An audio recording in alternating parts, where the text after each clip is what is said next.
যারা চিকেন খেতে পছন্দ করো, চিকেন কষা তাদের কাছে খুবই পছন্দের একটি খাবার। খুব সহজ ও ঘরোয়া উপকরণ দিয়ে আজকের এই রেসিপিটি আমি করে দেখাবো। আমি পারভিন, তোমরা দেখছো পারভিনের রান্নাঘর।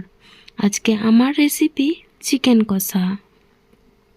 তোমাদের যদি ভিডিওটা ভালো লেগে থাকে অবশ্যই একটি লাইক করে দেবে এবং আমার চ্যানেলটা সাবস্ক্রাইব করে দেবে। আমি চিকেন কষা বানানোর জন্য এখানে নিয়ে নিয়েছি চিকেন, আর চিকেনটাকে আমি ভালোভাবে ধুয়ে পরিষ্কার করে নিয়েছি। এবারে চিকেনটা ম্যারিনেট করার জন্য চিকেনের মধ্যে দিয়ে দিচ্ছি হলুদের গুঁড়ো, 1 চামচ হলুদের গুঁড়ো, 1 চামচ লঙ্কার গুঁড়ো,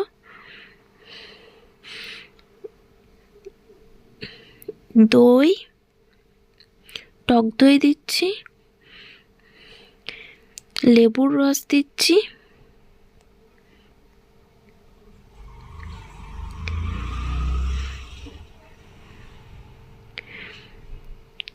কাঁচা লঙ্কা বাটা,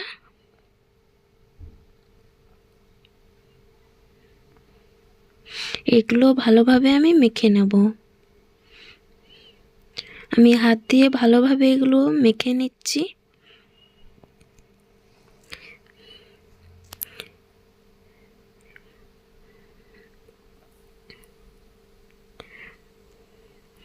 ভালোভাবে মেখে নিয়েছি। এবারে এটা 30 মিনিট রেস্টে রেখে দেবো। আমি চাপা দিয়ে রেখে দিলাম। আমি গ্রেভি বানানোর জন্য নিয়েছি পেঁয়াজ কুচি, টমেটো পেস্ট এবং ধনেপাতা কুচি। কড়াইয়ে তেল গরম হয়ে গেছে। গ্রেভি বানানোর জন্য আমি 2টো তেজপাতা দিয়ে দিলাম আর গরম মশলা, পেঁয়াজ কুচিটা দিয়ে দিলাম। এবারে পেঁয়াজটাকে ভালোভাবে নেড়ে চেড়ে নেব। ততক্ষণ নাড়ব যতক্ষণ না এরকম কালার আসছে। এবারে দিয়ে দেব আদা রসুন বাটা। আদা রসুন বাটাটা ভালোভাবে নেড়ে চেড়ে নিচ্ছি পেঁয়াজের সাথে। ভালোভাবে নেড়ে চেড়ে নেওয়া হয়ে গেছে। এবারে এর মধ্যে দিয়ে দেব হলুদের গুঁড়ো,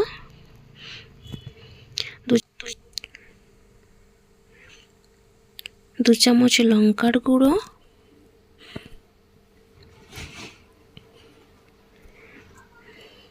2 চামচ জিরার গুঁড়ো,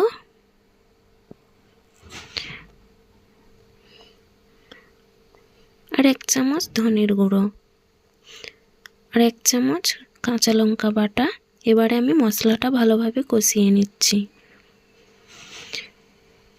মশলাটা এখন নেড়ে চেড়ে কষিয়ে নিচ্ছি। এই দেখো কত সুন্দর কষানো হচ্ছে। এবারে দিয়ে দেব টমেটো পেস্ট। টমেটোটা এবারে ভালোভাবে কষিয়ে নেব মশলার সাথে। ভালোভাবে মশলা কষানো হয়ে গেছে। এবারে এর মধ্যে দিয়ে দিচ্ছি চিকেনগুলো দিয়ে দিলাম। এবারে ভালোভাবে মশলার সঙ্গে চিকেনগুলো নেড়ে চেড়ে নেব, কষিয়ে নেব ভালোভাবে।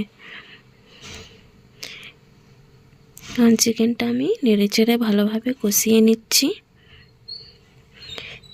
এবারে এর মধ্যে দিয়ে দিলাম স্বাদ মতো লবণ, দিয়ে ভালোভাবে কষিয়ে নিচ্ছি। চিকেনটা আমি চাপা দিয়ে দিয়ে কষিয়ে নেব।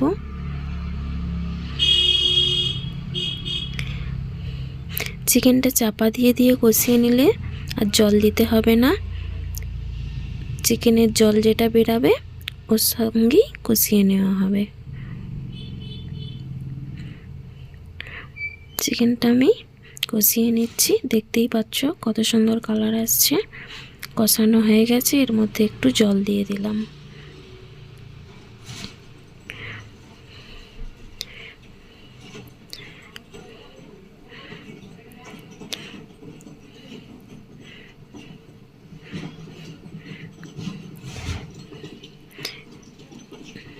এবারে এটা চাপা দিয়ে দেবো।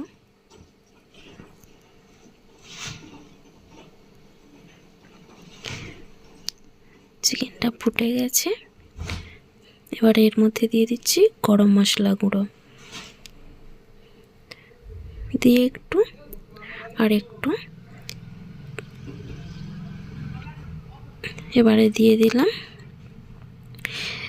এলাচ গুঁড়ো, দিয়ে আমি ভালোভাবে নেড়ে চেড়ে নিচ্ছি।